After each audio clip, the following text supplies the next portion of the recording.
And when you're the only thing they can depend on, you've got to come through all the time. You can't ever leave them hanging to where they're thinking, well, I'm hungry or I need something or I'm scared.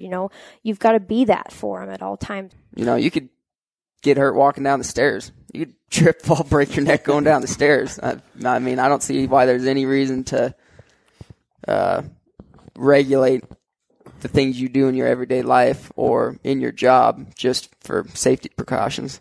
What would happen if you went to your dad and was like, I hurt my thumb, I need to quit? We live on a ranch, so work's got to be done.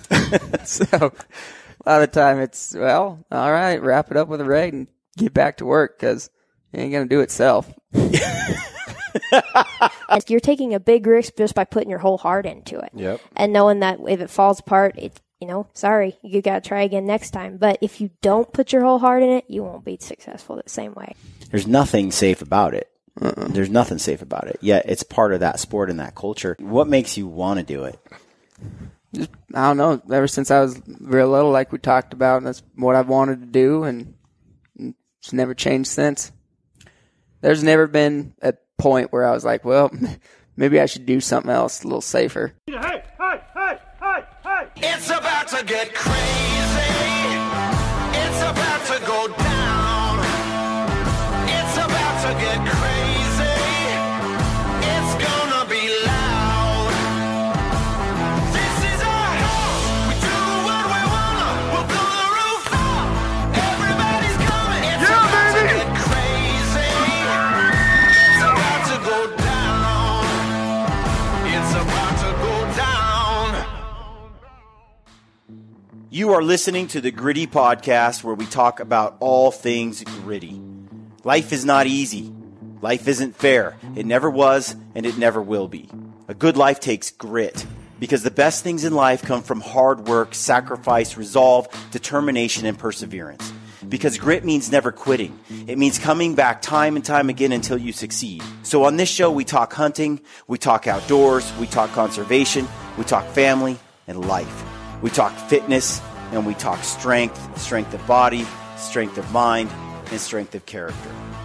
Prioritize who you are and who you want to be. Get gritty, because life isn't fair, and a little grit can make all the difference. Whatever you can hear, so can everyone else. How close we need these things? I like it right in the corner. So what you can do is not as close as the skippy balls, but pretty much bend it almost there. Like Beckham. Like this.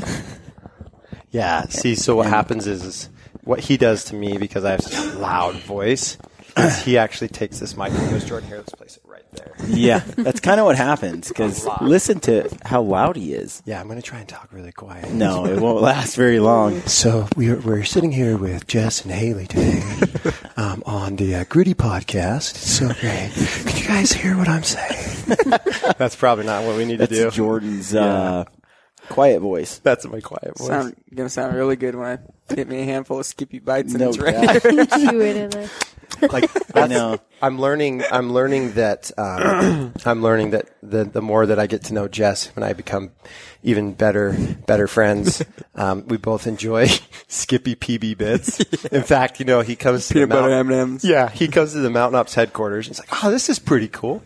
And I see him, oh, this is a cool building, the gym, that's cool. Oh, products, that's cool. But the most exciting thing that he experienced today was Skippy PB bits. Yeah. And he's like, wait, do you guys have these here? They don't have them in Montana. So I'll be shipping you a bunch, bro. Yeah. Maybe Mountain Ops just needs to make some. A Mountain Ops version of peanut butter. If we just bites. took, because how much protein is in this guy? Look. 5 grams per serving, says on the front. Trevor and I are already working on this. Oh, yeah, that's right. Gritty's doing things. I am. With things like, here's the thing. Anything peanut butter is awesome. Right. So there's 5 peanut butter things I'm working on right now with Trevor. Things. And you're Is that gonna what like y'all them call all. everything before it's developed is things? we just say things. Whoa. We're like, so at Mountain Or Ops, thingy. we're developing all the things. Yeah, all the What things. are these things? Well, there's this thing. There's that thing. Yes. We got hot cocoa supplement. Thing. Yeah, thing. Did you try the cocoa? I've got a thing to try tonight. I'm prepared. She came upstairs and Jess said, yeah, I've got her on all the ops, man. And I said, oh, what's your favorite? She's like, slumber. But we've been sold out. We've been sold out Yeah. for like a month. And so Jess is like, yeah, I was putting an order in. And I was like, where's the slumber, bro? And so I had these, Trevor has the samples of the new flavor that's unreleased because we're still doing some testing on Yep. it. So I basically handed him these 2 dime bags. So it's like, hey guys, can you take these after your rides? Give us some feedback. So you're not on it now. Not yet. No, yeah. Good. But she's going to let me know. I will let you know how Jess is this going to let me know thing how, is. and you're going to try it in hot milk? Yes. Yeah, 'cause try it in that's hot the way milk to then. do it. I Yep. understand. You'll love it. You'll love it. He sounds like an infant, like hot milk. Okay, thanks, I love Mom. birthday. I love birthday cake Magnum. Yeah. Right. I am a child. of I mine. do. Here's my. I'm not a hot chocolate guy. My wife is, but she's a hot chocolate gal. But I do like that hot cider, that apple cider ignite. The apple cider ignite.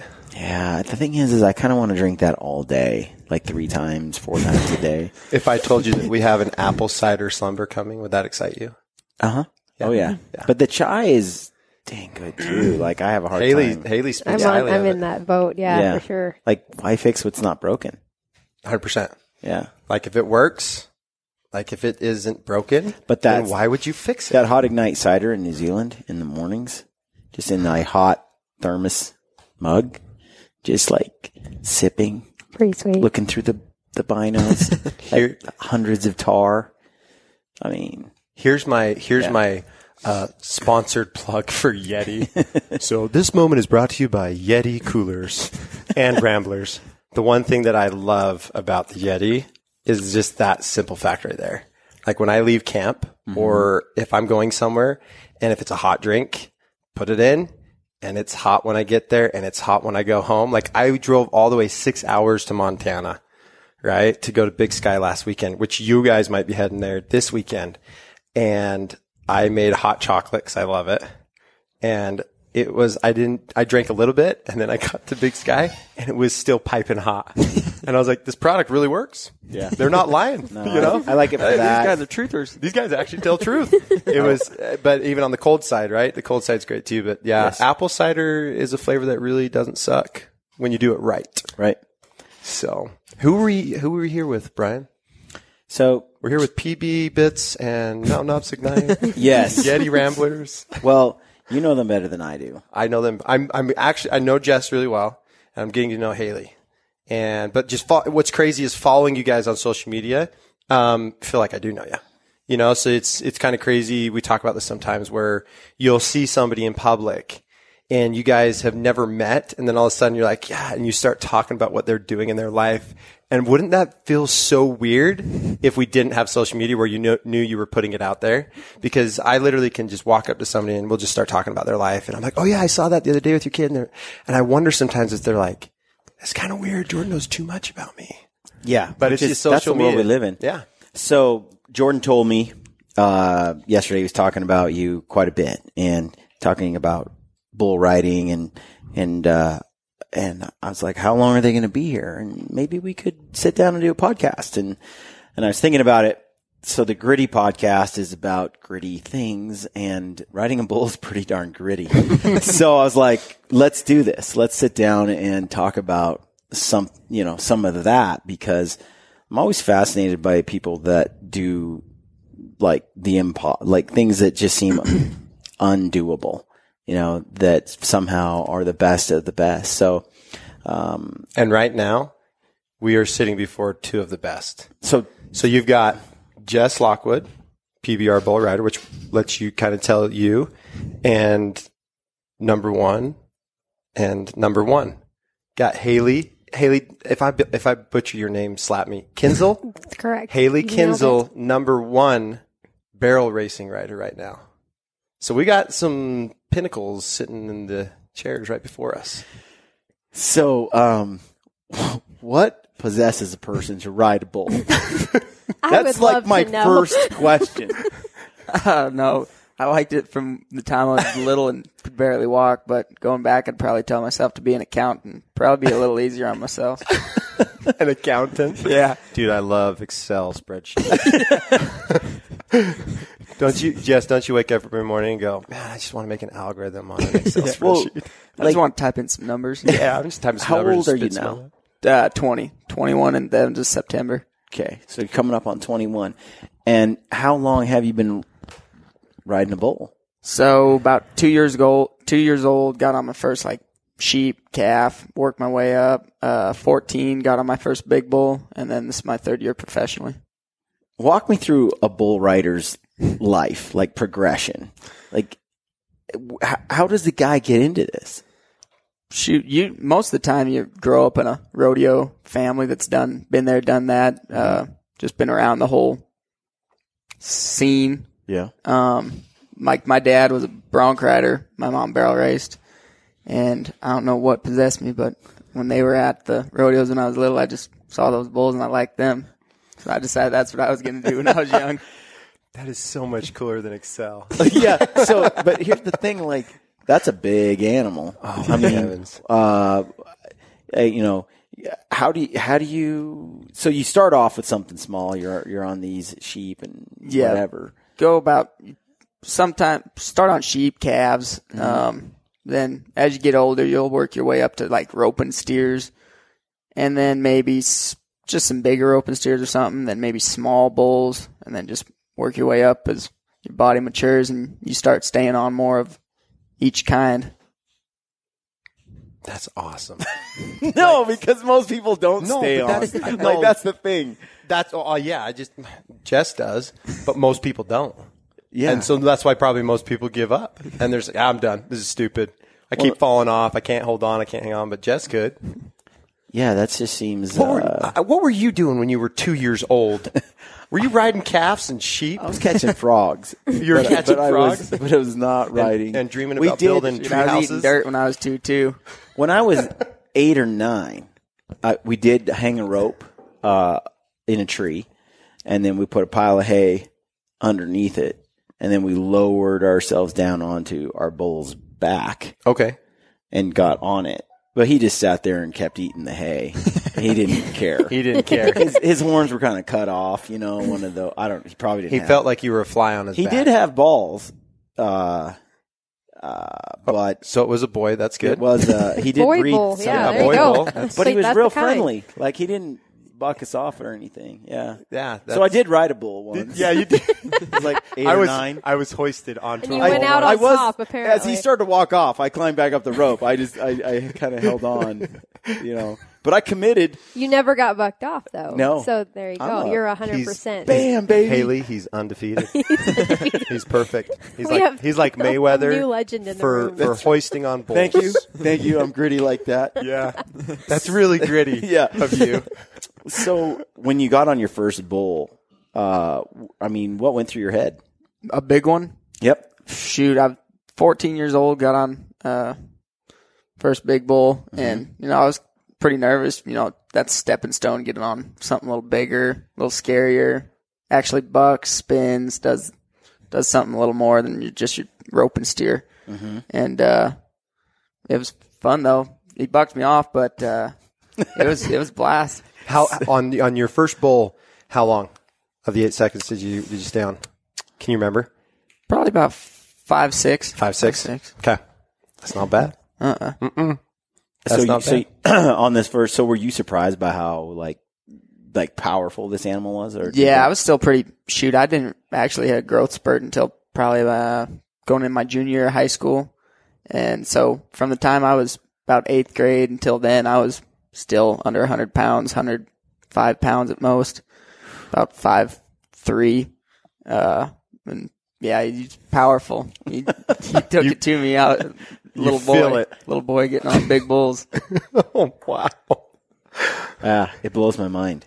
So you're riding this bull. You do that, and how do you progress then to get to where you are? Like, is there a rodeo school? Are you like just practicing at home? Like, how does a guy progress to become one of the best in the world? That's the thing. I never did go to a bull riding school of any kinds. My dad taught me everything I know, and about that time when I started getting on bigger bulls, we invested in a bucking machine, and just to kind of help you, one that would spin to get the feeling of a spinning down. Hey, Jordan, have you ever been on one of those? Are you talking about a mechanical bull? Yeah, like the ones you get up from Mountain Ops at the Western Hunting Expo. Oh, yeah. In fact, we just were talking about my experience. You know, And how long do you last on one of those? Well, truth is, most bull riders they ride like facing forward. It's not my style. And so at Gillies in Vegas, I like to ride the bull backwards. I was thinking about that. And you remember that when I did that, and I think I lasted for a good 2 or 3 seconds before they just did what he talked about, which is they just throw you in circles, and it's very difficult riding a bull backwards. But when I did the Gillies thing, and even when we've done it at the Western Hunting Expo, that's just a mechanical bull. Okay, so it's just mechanical. It's not even a real bull with like real power, and just what it takes for me, speaking of no profession and no real professional experience to it, other than just the noviceness of what I know, it's so difficult. It is incredibly difficult as it's spinning to be able to try and counter that, to stay on it. And then when it turns and then reverses and then, I just don't know how you, it's like you got to have like some kind of Jedi powers where you just like know where he's coming, because I think people hear the word 8 seconds and they go, that's not hard. And that is, in my mind, the hardest 8 seconds that you could probably ever experience in any sport. Okay? Like contact sports is one thing, 4 quarters of basketball, baseball. It takes nothing away from their professions and what they do. But what does the PBR say? It's the toughest sport on dirt. Toughest sport, like it's no joke. Yeah, because I can't even last. I guess what I was trying to get, I didn't last 8 seconds at Gillies. No. I'm not. Moral of the story. So I saw the PBR and I was working towards it, and then it just faded away. I bet you could ride a sheep pretty good. Oh, I could own that sheep. Yeah, that or a calf. I might be able to do some barrels too. Okay. Just without a horse, Oh, just running around. Yeah. I like your version. If I just could just run around the barrels, I might be able to not beat you. So when you ride that bull, like, the guys that I've met that ride bulls, they're a little bit, I feel like they're a little off. Oh, you gotta get on bull. Yeah, they're a little, like, cause people die riding bulls. Yeah. And so, this is no joke, and then a lot of them are like, yeah, so I was in the chute and this bull smashed my hand and I broke all my fingers, or, they have these different experiences of what's happened in that situation. And, I feel like some bull riders, cowboys, some of those dudes I've met are some of the toughest guys I've ever seen. So how does that develop? I don't know. I think you got to be born with it. You don't really learn, I think, to have a high pain tolerance. Either you have it or you don't.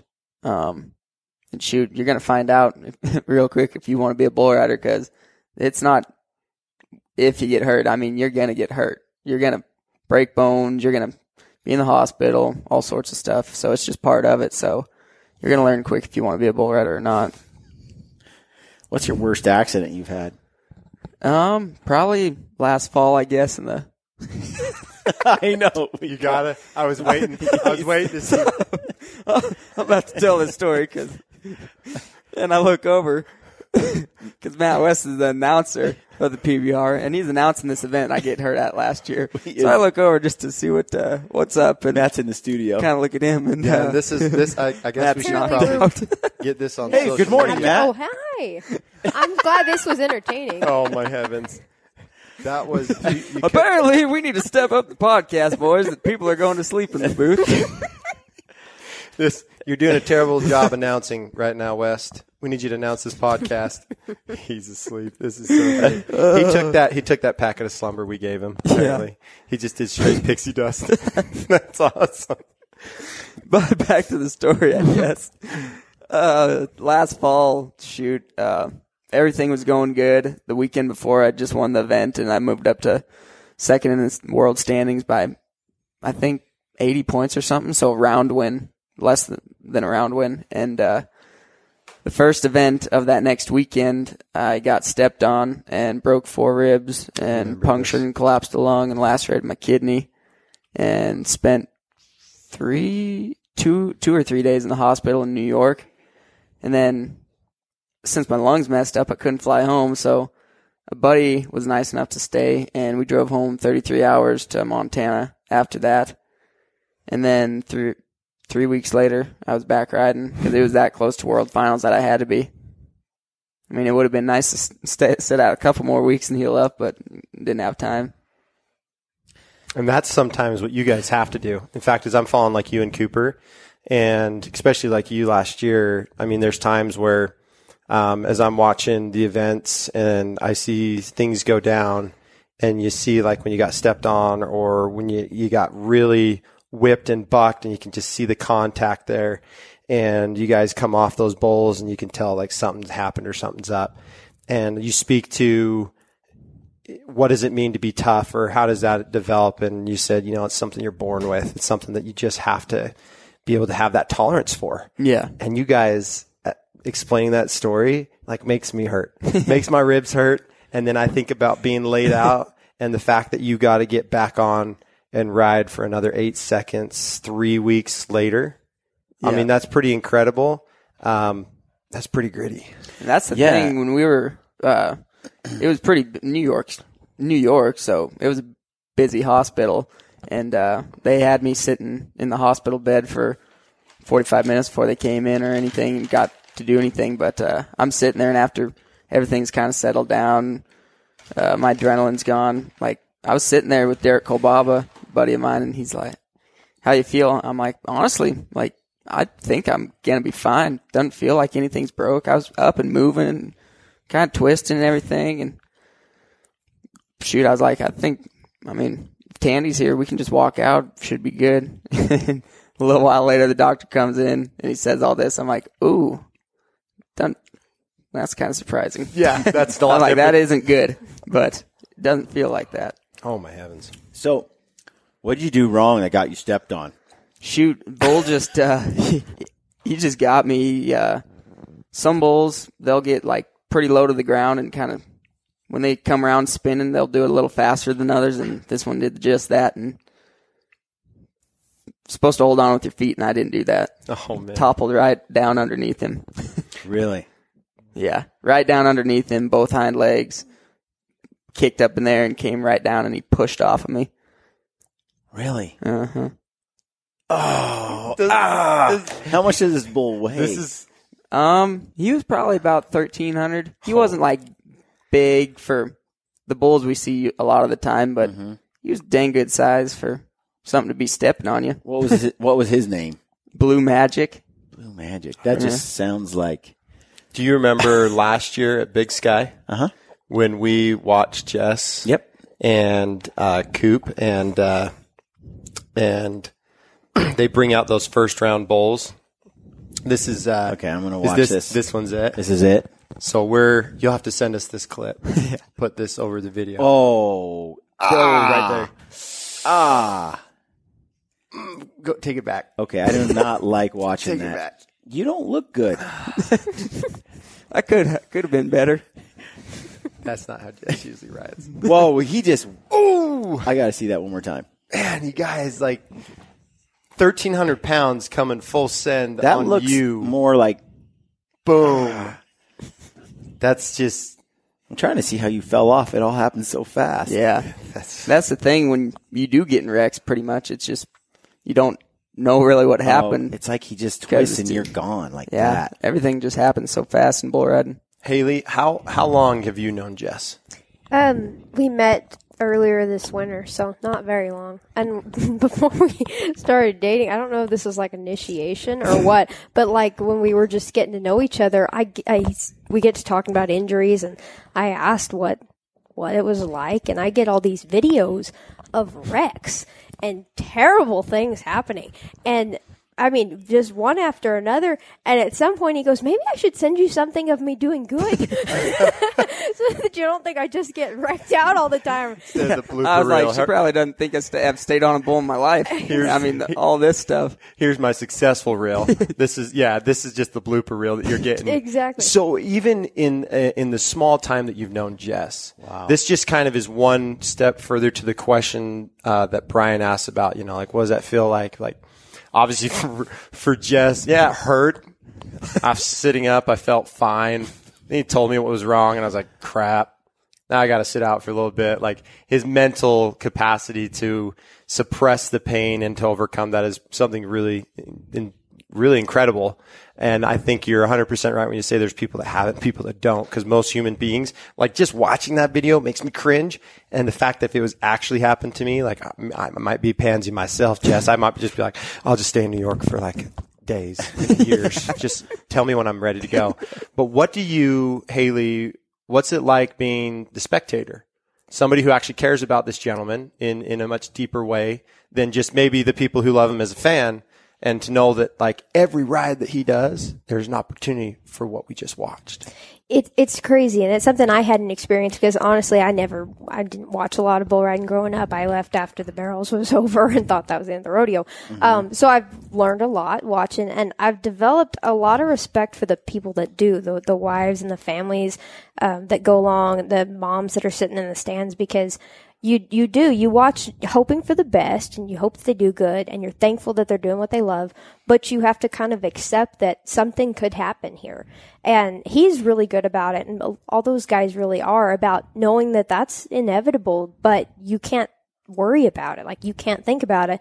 And they've told me the same thing. I can't sit there and worry about what might happen. I just have to know that that is the risk they take, but you pray and you hope for the best, and you just hope that if they are fine, that they enjoy it. If something goes wrong, that we can learn from it and we come out of it okay. And so, yeah, it's tougher than I thought it would be to watch. You just got to let it ride. Right. Jesse, what makes you want to do it? Just, I don't know. Ever since I was real little, like we talked about, that's what I've wanted to do, and it's never changed since. There's never been a point where I was like, well, maybe I should do something else a little safer.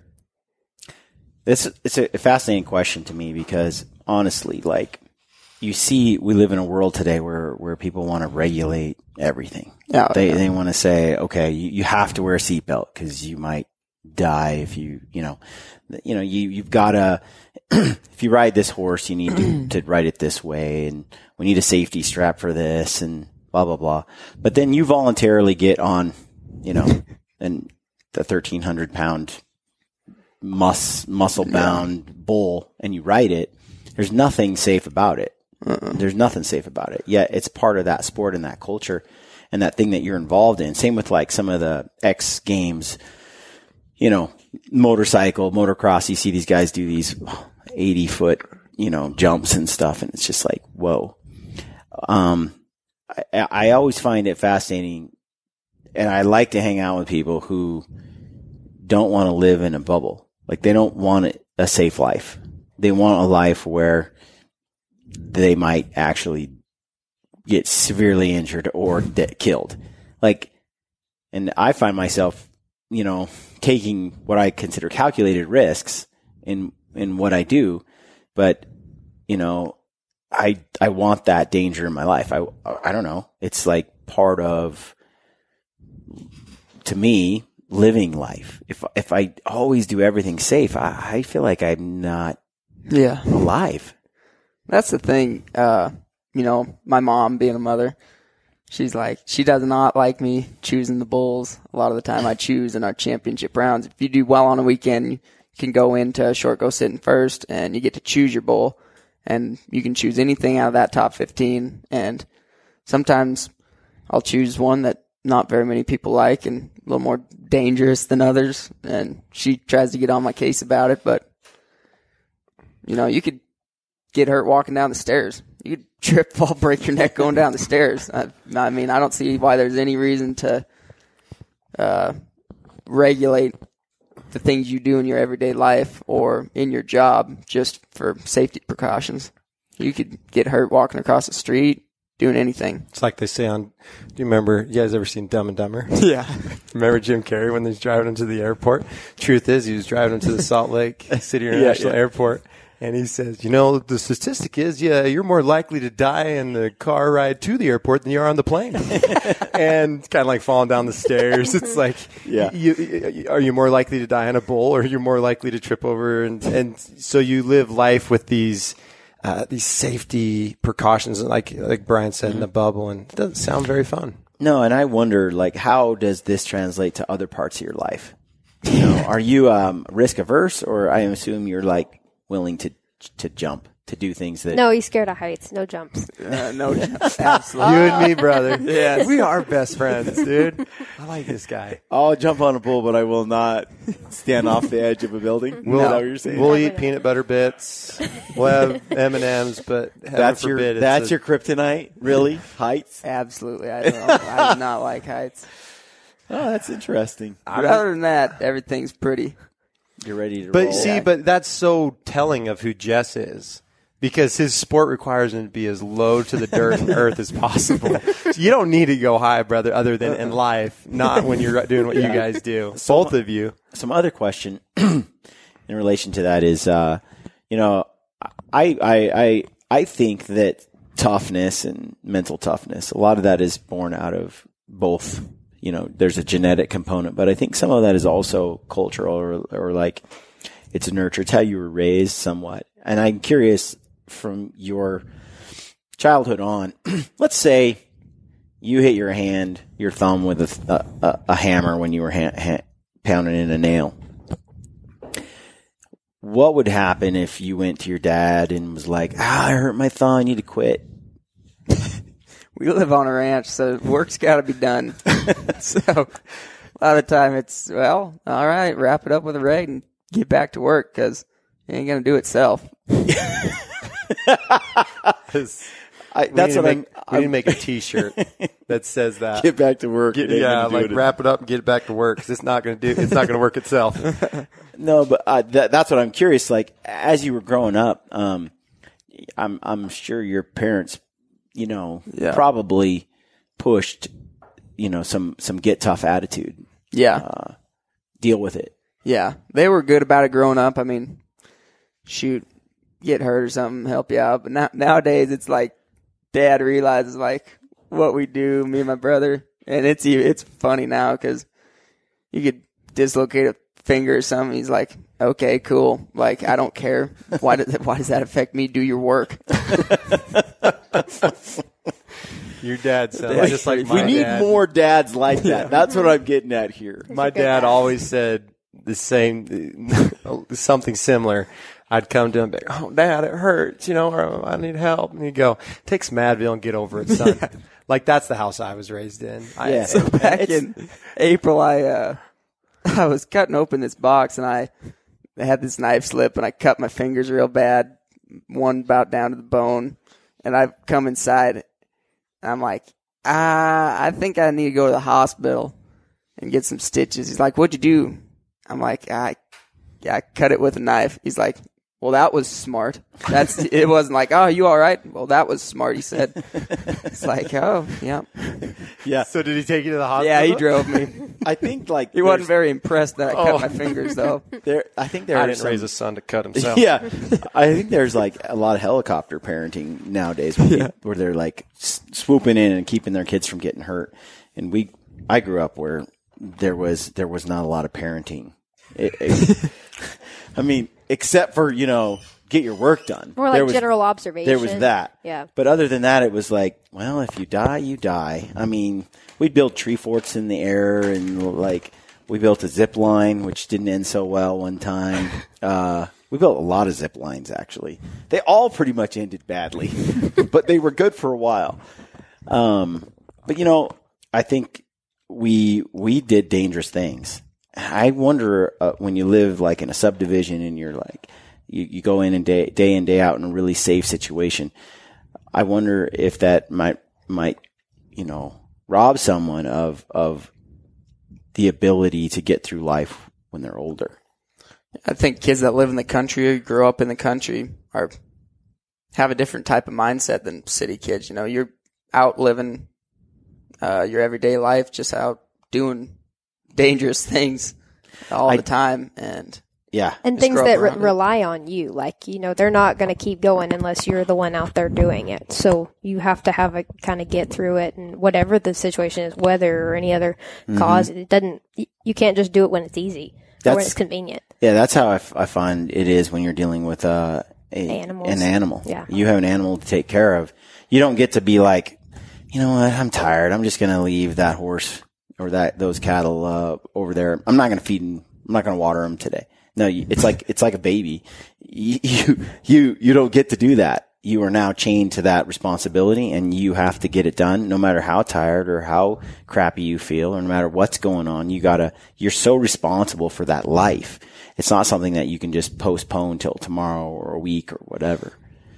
The only thing I noticed about kids, or about some city kids, is that they grow up in an extremely hostile, maybe poor neighborhood where they're dealing with, other kids beating them up and making them tough. And certainly, like, we hunted in bear camp with one of the guys that grew up in a rough part of town in California. And he had some life skills that came out of that. And he can handle himself, and he can handle things that come his way. But then you got the really rich suburban ones that can be, I think, silver spooned, and I think some of those people have missed out on without parents that are really putting them in positions where they've got to. It's not natural. Like, we were meant to, I think, take chances, run risks, and overcome them, and get hurt. And without that, I feel like you're not. You're missing some part of you're not really life. Living life to its fullest potential, or you're not even fulfilling your own.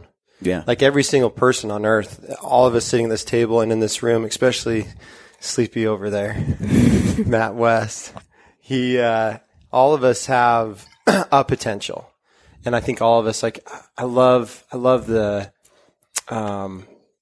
analogy of opportunity that they use, where opportunity is like a bus stop, right? And so we're all at different parts in our lives. And as you've been talking today, I've been like listening to the different buses and stops in your life that you've had to get off that bus and get on this one and go to the next destination in your life. And Hailey, same for you. But it's interesting because many people aren't willing to, when that bus pulls up to the stop, and you look on the marquee and it might read like PBR World Finals, right?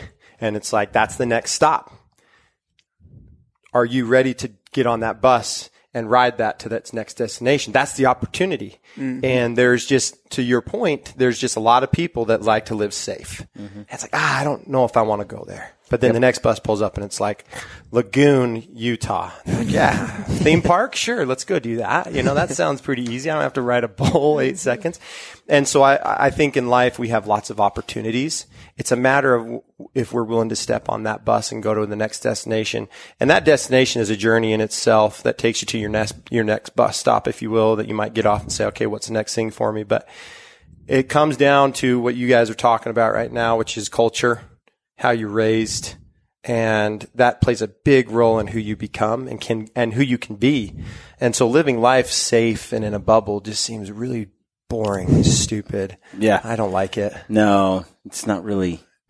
It's not my style, not your style, definitely not your guys' style. And so far, we've kind of made this the Jesse show. So I would like to hear a little bit about Hailey's story with the barrel racing. So how old are you? 23. Say it again. 23. I like how she says that. Fast. 23. Because you know why? Like that. You know why? Sorry. You know why, Hailey? You know why she says fast? Because if you're not first, you're last. Is that why? That's why. Now I know. Well, because that's why she's number one, because she's really fast around those barrels. So it's like, how old are you? 23? What's your name, Hailey? What do you like to do? All so it seems a lot safer to ride barrels around barrels than it is bulls. It definitely is a lot safer. you're not supposed to get bucked off. I'll put it that way. You do some, but when it happens, that's like not the normal. Same with getting hurt. You do get hurt. Your horse will get hurt. You put yourself in a lot of danger going down the road, being behind a wheel all the time. I travel by myself, so I'm taking care of horses and, putting things up at night in the middle of nowhere. So there is a lot of danger that way, but it's not the norm like it is for them to have an injury every other weekend kind of thing. How did you grow up? On a ranch in South Texas, and kind of similar. There was no chaos. Very much chaos. It was hot, and it didn't matter how hot you were or how tired you were or how young you were. We were little and we were working cattle, and that's why I learned how to ride a horse. My parents had rodeoed some, but they allowed us to go other directions if we wanted to play sports, but riding a horse was essential to work cattle and be there with the family. And so I just loved it ever since I was little, and went to barrel races and play days since I was 3 or 4, and just kind of progressed from there. Got more and more into it, gave up other sports, and decided that I was just going to rodeo. That's awesome. So how did you become like the best of the best? I don't know if I'd call it that, but Jess is over here nodding as if she's the best. Okay. Like you're supposed to say that. You're very humble and submissive and so nice and genuine and kind, but if you're not first, you're last. Yeah, you have a good point. She That likes to is go the name fast. of the game. But I grew up kind of with a mentality of you make the best of what you have. And so my parents weren't real into buying the horses that just got you to the winner's circle when I was like junior high and high school. And yeah, you do want to be profitable and learn how to win, but I learned how to lose first. And just kind of like had ranch horses or had something decent, had a bargain horse. And my mom was really handy, very good trainer, and taught me everything I know about training. So ever since I was like 13, 14, we trained every horse together. And so the horse I have now that has carried me to all this recent success is one that Mom and I trained together, and we had since she was a 2-year-old. So it made me, I wouldn't say solely responsible, but very much it was on me to get her to this point. So I guess you could say like she is definitely the reason I'm there, but if it wasn't for the way I was taught, I wouldn't have even looked at a 2-year-old to be a great horse. I would have gone and bought something that was already there, already competitive, and decided to kind of back it up. What kind of relationship, how do you take an animal like that and turn it into this partner that you have that helps you win this thing? Yeah, you have to build their trust for sure. They're 1,000+ pound animals, and they by far have the strength advantage over you. But they're very kind animals, and they don't necessarily know that. They really kind of rely on you for everything, and you have to make that your relationship from the beginning. And rodeoing, I think, even makes it stronger, because when you're away from home, they know that the only constant thing they have is you. That's the only thing. They're going to new places, new setups, new atmospheres, other horses. Sometimes they're by themselves and it's just you and them. And when you're the only thing they can depend on, you've got to come through all the time. You can't ever leave them hanging to where they're thinking, well, I'm hungry, or I need something, or I'm scared. You've got to be that for them at all times. So learning that, like I said, from a young age, to just go above and beyond for that horse so that they can fully trust you. Then when you ask them to give their 110% every run for 15 seconds, that's almost a little more natural for them. They're kind of like, okay, yeah, of course I will. I'd do anything for you because you do everything for me. And that is completely the opposite relationship that Jess has with his bulls. That is exactly right. I mean, Jess and his bulls look at each other through the fence, and Jess is like, I'm going to ride you, and that bull's like, I'm going to kill you. So that's funny. Yesterday, we got there early, and they have the bull I drew was next to this guy owns these same 2 bulls, and one of them is really tame. You can go over to his pen, and he'll walk up to the fence and lean on it so you can pet him. I was like, let's go say hi to Bruiser. He's so cool to see. And my bull's right next to him. We walk by my bull's pen, and he just comes up and hits the fence. And she's like, no, let's not pet that one. Let's just pet the other one. We ain't petting that sucker. Such a different relationship between the animals. So different. It's funny because, competitively, I can't have the same amount of aggression he does, because his is like literally directed at an opponent in a way, you know? Yeah. And for me, if I have that kind of, my aggression is entirely like channeled into my job and what I'm doing, but it has nothing to do with like, it's not a sparring match. It's not one-on-one. Like if I get too amped up, my horse gets too amped up, you know, I have to be really, really calm and kind of laid back. So for being in the same sport, the separation of events, it's quite different because the very relationship with the contrast. animal is totally different. Now, you said something that I really liked, and I'm going to ask you, Jesse, this question. So you said you had to learn to lose before you learned how to win. And I'm curious, Jesse, for you, like, what are some of the biggest failures for you, and how did you handle those? Like, how do you handle failure? So, shoot, I've had so many. I mean, most of the time the losses are going to outweigh the wins. And, there's plenty, some of the top ones. My rookie year, the PBR, I came on about halfway through the year. I turned 18, right, just towards the start of the new season, and it took me a while, and then I made it up on the big tour. And then my third event, I won it, and then the rest of the year went great. I was 18 years old, and I moved into, I think I was top 5 in the world. I remember when you hit that fourth, top 5 mark. Yep. Yeah. Right at World Finals. I went into World Finals, top 4 in the world, had a legitimate shot to win a world title, and I get to World Finals, and I buck off every single bull. I didn't stay on a bull. That's over here. Yeah. My rookie year at World Finals, I bucked off everything. So that was Humbling? Yeah, real humbling. I mean, you're embarrassed. You're number 4 bull rider in the world. You're supposed to at least stay on one. Yeah, I fell off everything. So there's stuff like that. My high school career, like national high school finals, 3 out of the 4 years I was in it, I went in leading the nation into the short go, bucked off every time. I never stayed on a short go bull in high school. Just stuff like that. So what made you think you could do it? Like, how did you get past that? Shoot, I figure I've stayed on a bull once, I can do it again. I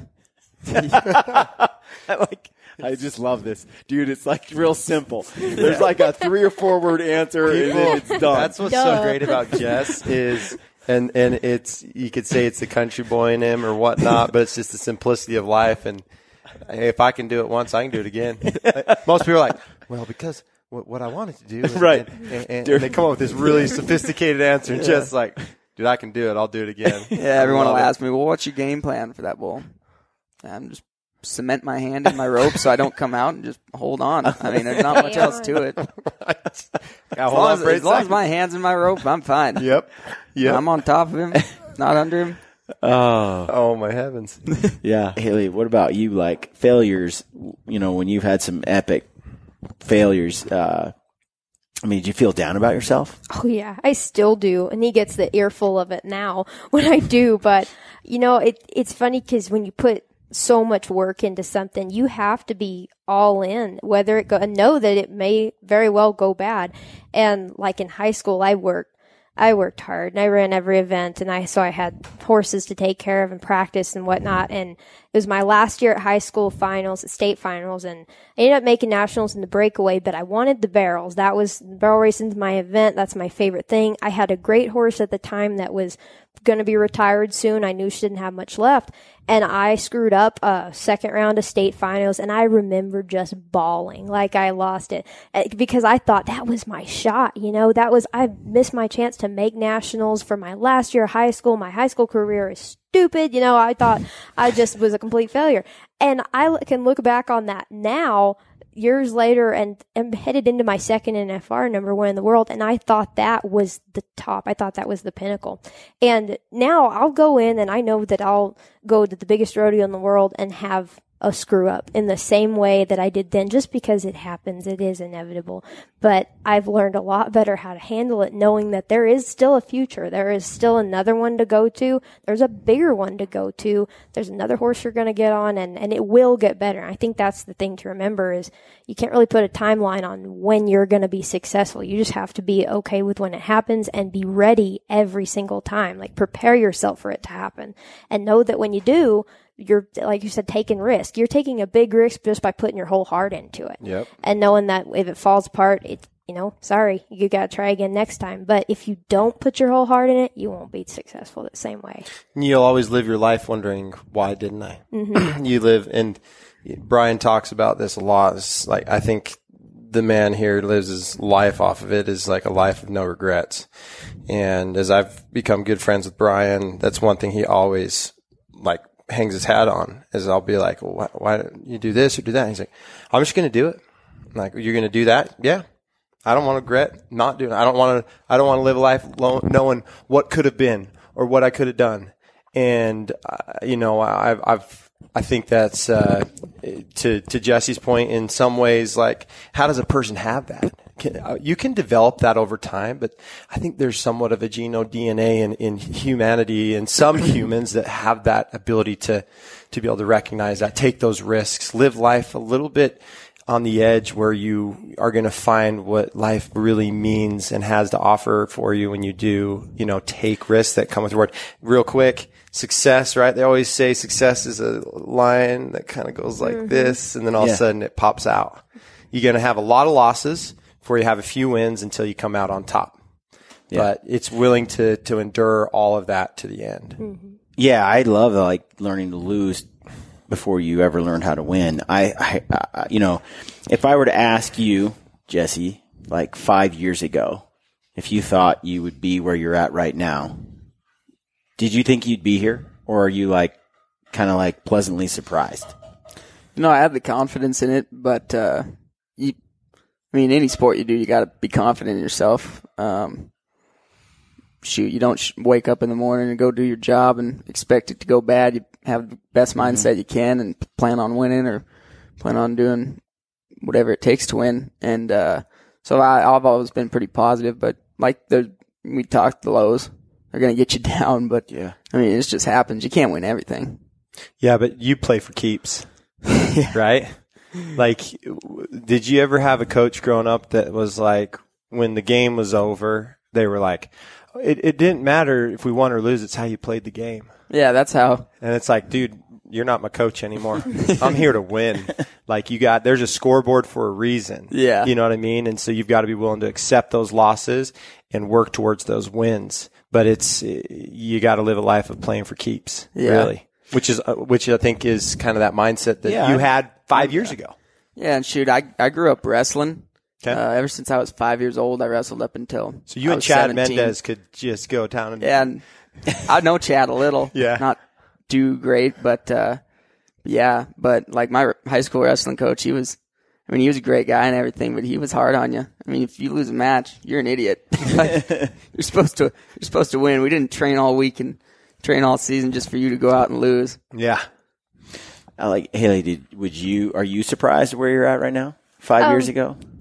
Similar to him, you do have to be confident, but I don't think it's something that you really plan. I shouldn't say you don't plan to be there, but you plan in case you can. You better take the steps that if it does work out, that is where we all eventually want to be, is at the top of our game, whichever game you pick. And so ever since I was little, I wanted to go to the NFR, and it was more than just, you had to make it more than just a dream. You have to make it a plan. And so then work towards it. And so when I get here, I'm not as surprised as everybody, I guess you could say. There are a lot of people that, who would have thought that, little old Hailey who ran barrels in high school, you're still doing it. And I'm thinking, well, yeah, I'm still doing it. I told you then I was going to keep doing it. And, by the grace of God, it worked out. So if my life was supposed to take a different direction, you'd be okay with that. But you had to be really gritty and tough then to tell yourself every day, there's your word, gritty. You're welcome. Ding. $20 later. We're gonna have the gritty bro man over here, Brent, B-Rent. Anytime somebody says gritty, I'm gonna have him get a sound effect that goes ding. That's a good idea. I like it. You gotta be gritty. Ding. You did be gritty. You had to. You had to be that way, in your planning and in your preparation, so that if it was meant to be that you would be at the top of your game, you were ready for it. Opportunity's great and all, but you got to be prepared when it gets there. Yeah. Can I tell you guys something as we're kind of coming to a close on this? Few things. One is they always say you are who you hang out with. you guys hang out with each other a lot, right? And I think what's really cool about seeing you guys, like, again, like, I follow you on social media, you know, I'm watching the PBR, I'm staying tuned, and I'm definitely going to follow along and watch and see how it goes at the NFR. I hope you'll be down there for the Rocky Mountain Elk Foundation's expo that they do during NFR, so I'd love to come see you perform. But, you know, you two, as Brian has done what he does best, which is just ask great questions and allow you guys to give us some great answers and some really short, powerful ones. You guys really complement each other really well. And you can kind of see the competitiveness that you both have. So it's going to be almost interesting to see how that competitiveness plays in a relationship. But it's interesting because they talk about the tide that rises all ships, right? So I kind of get this feel from the two of you. You guys make a great power couple in the sense that you both have great perspective. You guys were raised really, really good with what sounds like amazing parents. And that's played into the success that you both have seen in your life up to this point. I mean, 23 years old, like, you guys are babies. You guys are, and to see what you've accomplished is inspiring to me. I love it. One question that I have, is for both of you. You first, you second. So we talk about Chad Mendes. I asked the same question to Chad Mendes, right? Yeah. And the three of us were kind of talking about this earlier. A lot of people don't get to see all of the preparation and everything. Like, you may show a little bit on social media, hey, I'm practicing my barrels and my racing, or I'm practicing these bulls I'm riding, or I'm training. And so people only get to see like 1% of the 99% of what you're doing when you're preparing for your events. And so Chad Mendes just finally got back into the UFC, had his first fight again in Idaho, and was successful. Did you guys get a chance to watch that? Dude, yeah. And what was really cool about that, and Chad and I, literally the next day, we were on the phone talking. He's like one of my best friends. I love him dearly. And we talked about it, and I said, dude, I've asked you this before, but like, how do you do it? Like, you train so hard every day leading up to walking in the octagon. What's it like when the moment's there? What do you do? What's the mindset? How do you prepare? Like, once it's time, what happens? And what he told me, and this, I want to hear your perspective from your sports, but what he told me is, he said, Jordan, I practice so hard. I train so hard. I do everything I can. And then when I walk in that ring, I kind of black out. And I hope that everything that I've done up to that point, all my training and everything comes through. Because the moments there, millions of people are watching, and this guy across from me wants to kill me. And so what happened in his fight that was really cool is he faked right and came and landed left. And he and his trainer practiced that time and time and time and time again. And I asked him, I said, so like, did you know you were going to land that? And he said, I had practiced it so much. There was so much repetition. I had a lot of conviction that I could land that because I knew my opponent and I knew that he was a little weak on that side. And obviously we saw what happened, right, Jess? Like, I mean, he landed in a beautiful hook and dropped him. But that's how he described when the UFC style, like, you get in there and he just goes.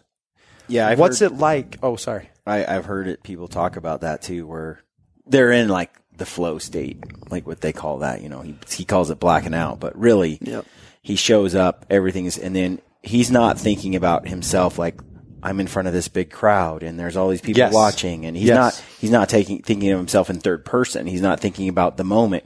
He's in that flow state where he is just doing what he loves to do. Yes. And I imagine when you get on a bull that you know, I just don't think you can be the best in the world without being in that like flow state. That flow state of mind. And is that kind of how it is for you, Jess? Like when you're sitting in the chute and the gate's about to bust wide open, where are you? You don't think, you just get in there and nod, and if you got time to think on the back of a bull, you're bucked off already. It's just all body reaction, just your training that goes into it and everything. It's just reaction time and all that good stuff. That's crazy. So you train. There's not a lot of. This is why I love Jess. He's just so simple. He's bare bones basic, no nonsense. Yeah. Like, Jess, what's it like? I want to hear this. Like, yeah, you can get into it, but moral of the story is all you got to do is stay on. Like, the people that don't understand bull riding, it's like, well, all you got to do is stay on a bull. It's only 8 seconds. And I mean, Yeah, it is. It's just, you're just on the back of an animal for 8 seconds. That's all you've got to do. It does, but I think like you and I were talking earlier, and you kind of expressed this like, and it sounded kind of similar to Chad, was in the simple form of what you just expressed. Like there is so much preparation that you do that when it culminates and comes on that kind of what they call the compounding effect that finally builds for the moment, everything comes into play and you execute. Yeah. And not only do you execute so well, you're world champion, but you also do it with a scoop of Ignite. Exactly. Can't do it without the Ignite. This moment was brought to you by Mountain Ops. Yeah, so true story. Jess texted me last night and goes, dude, I'm riding tonight and I don't have any Ignite. Can you come get me a bottle? And I was like, yeah, brother, what do you need? He's like, that new blue raspberry lemonade. And we sent it up to him. But it's just, joking aside with Mountain Ops, like, I guess it's very fascinating to understand that perspective from an athlete and from a moment that happens from all the preparation leading up to the big event. Yeah. Hey, what about you, Hailey? Yeah, I'm similar to that there isn't time to think in the middle of it. If you're thinking, you're behind your horse, and you can't be behind your horse. You got to be a step ahead. And so there, you rely on like the training that's already there, that you've done, that you're confident in. Your confidence is built in the practice pen, not the arena, is what we say. And it's tough when you get to the bigger situations, because going into them, you want to micromanage. And I'm a big time micromanager, so I thought I could pick it apart and really think through every run. And the fact is, one of my strengths is I'm a good planner. So I try and be doubly way ahead of time. Like I have made these runs in my head at the NFR for weeks and weeks and weeks until I get there. And then when you get there and they call your name, you just react. You just go by what you know. And sometimes you do have to simplify it. Like, people think, okay, just stay on the bull. We were at Calgary the other day, and Flint Rasmussen, we had practice that morning. So we're allowed in the arena certain times, and barrel racers all come in and work their horses. And there's a little bit of stress, a little bit of intensity, because you want everything to come together this afternoon at Calgary because it pays so much. And we're wrapping it up. Everybody's getting off. And Flint gets on the microphone and says, good luck, girls. It's 3 barrels in a triangle, just like last year. You have to remember, that really is all it's is. It's that simple. Yeah. So I have a question. One more question before we kind of wrap up. Hailey, like you have talked about training a horse and working with it and developing this relationship with it and figuring out how to get it to do what you want. How has training that horse helped you train Jessie? Unfortunately, it's frowned upon to use the same tools. Final question.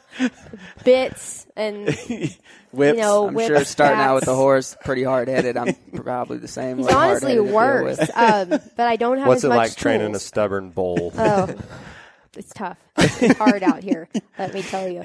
Kind of on a trust factor, you stay right over there. You do everything right. If you don't, the consequences. The horse and you have the same kind of relationship.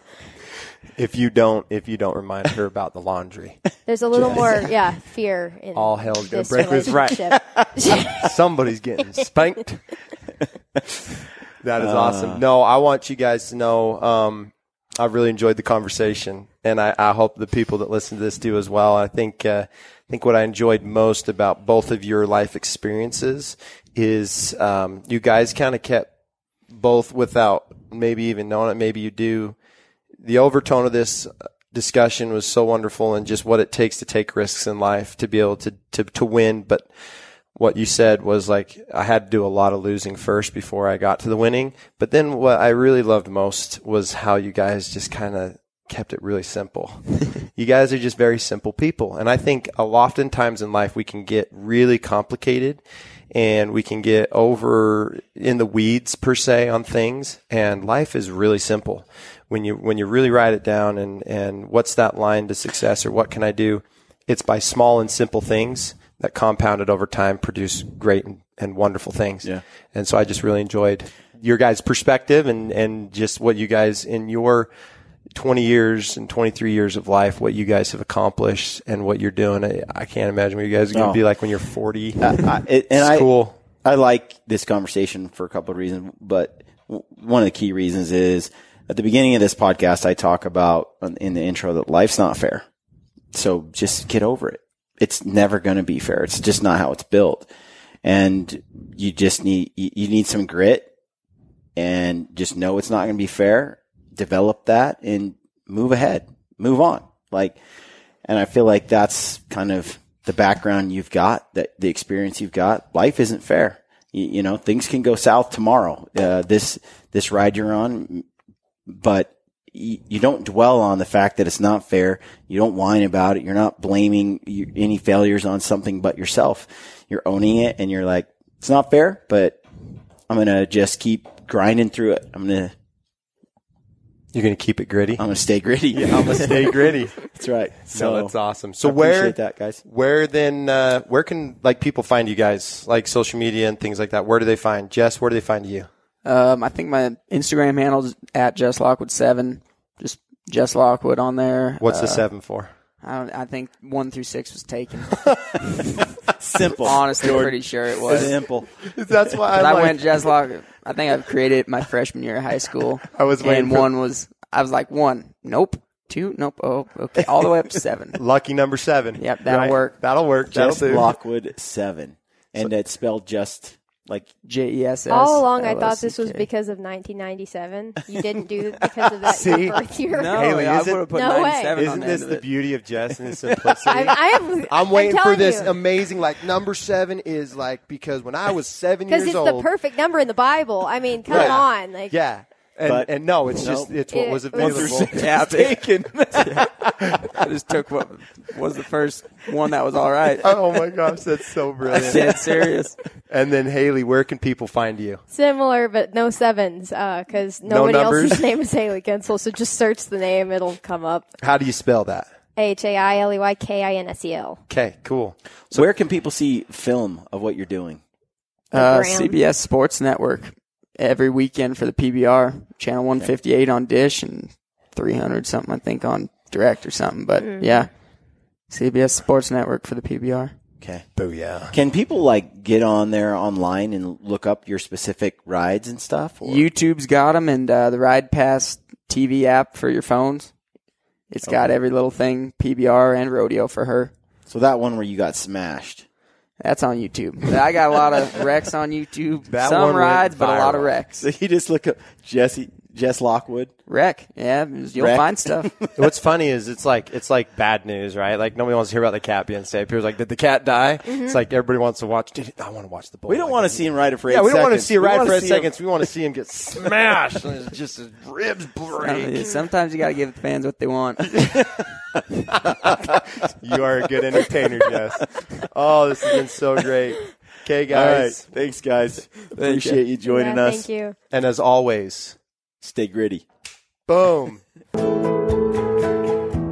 Despite our ever-changing, ever-indignant world with its growing ignorance of and indifference to the ways of the wild, I remain a predator, pitying those who revel in artificiality and synthetic success while regarding me and my kind as relics of a time and place no longer valued or understood. I stalk a real world of dark wood and tall grass stirred by a restless wind blowing across sunlit water and beneath star-strewn sky. And on those occasions when I choose to kill, to claim some small part of nature's bounty for my own, I do so by choice, quickly, with the learned efficiency of a skilled hunter. Further, in my heart and mind, I know the truth and make no apologies for my actions or my place in time. Others around me may opt to eat only plants, nuts, and fruits. Still others may employ faceless strangers to procure their meats, their leather, their feathers, and all those niceties and necessities of life. Such is their right, of course, and I wish them well. All I ask in return is no one begrudge me, and all of us who may answer the primordial stirrings within our hunter souls, my right to do some of these things myself.